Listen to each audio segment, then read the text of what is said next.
የሩታዬ ጉድ ኤፍሬም ዘረገፈው። ያሰበችው ሚስጥር ትልቅ ሚስጥር አብርሃም ከኔ ጋር ካልኖረ አብርሽ ከኔ ጋር ህይወቱ ካልቀጠለ ሌላ ሀገር ሄጄ መኖር እፈልጋለሁ ብላ ለኤፍሬም አስጠንቅቃ ነግራው ነበረ። ኤፍሬም ደግሞ ለቡዝዬ አፈረጠው ሚስጥሩን።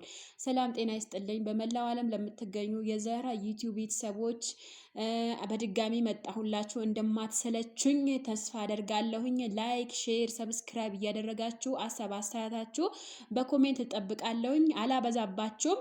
ትንሽ ሚስጥር ልናገር ነው የመጣሁት። የኤፍሬም ቤት የተለቀቀው ቪዲዮ ከ30 ደቂቃ በኋላ የተለቀቀው ቪዲዮ የሩታ ሚስጥር ዘረገፍኩት ብሎ ታቤላ ለጥፎ መጥቶ ነበረ ኤፍሬም።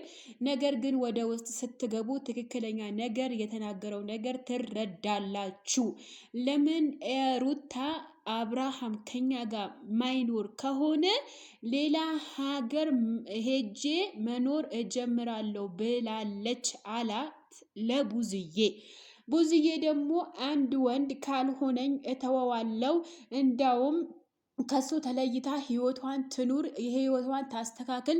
ከዚህ በፊት ነግሯታል የዚህ ህይወት ወይም ይሄ ትዳር እንዳበቃለትና ተመልሶ ወደ ሩታ ቤት እንደማይመለስና ወደ ትዳሩ እንደማይመለስ አስረግጣ ነግራዋለች። ከዛ በእጅ ያለ ወርቅ እንደ መዳፍ ይቆጠራል ብሎ በአግቦሽ መልሶላታል። እኔ ምደግፋለሁ፣ በእጅ ያለ ወርቅ እንደ መዳፍ እንደሚቆጠረው ሁሉ አብርሃም ጤንነቱ ከተመለሰለት የራሱ ህይወት ራሱ መወሰን ነው እንጂ ያለበት ብዙዬም አይደለችም፣ እናት አባቱም አይደለም፣ አንተም አይደለህም፣ ራሱ አብርሽ መወሰን ይችላል። በነገራችን ላይ ብዙ የተናገረችው ነገር ትክክል ነው። እኔ ምሳሌ አንድ ወንድ በህይወቴ ውስጥ ትክክለኛ ካልሆነ ወይም ደግሞ የሚሆነኝና የማይሆነኝ ካልሆነ አስወግደዋለሁ ብላ ተናግራለች ብዙዬ። ይሄም ነገር ትክክል ነው። ምክንያቱም ህይወታችን ሊያበላሽብን ስለሚችል ያንን ወንድ ከህይወታችን ማስወገድ ይጠበቅብናል። በነገራችን ላይ እኔ ብዙዬ ደግፋታለሁ። ትክክል ነው የተናገረችው። ምክንያቱም በራሳችን ህይወት ላይ ማንም ምንም መወሰንም አንችልም። አብርሃም ደግሞ የሩታ ህይወት በቅቶኛል፣ ካሁን በኋላ እኔ ከሷ ጋር ልኖር አልፈልግም ብሎ ለብዙዬ ነግሯታል።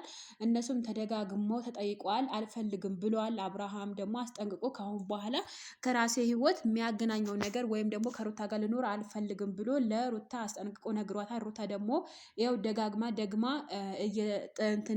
እየሞከረች ነው።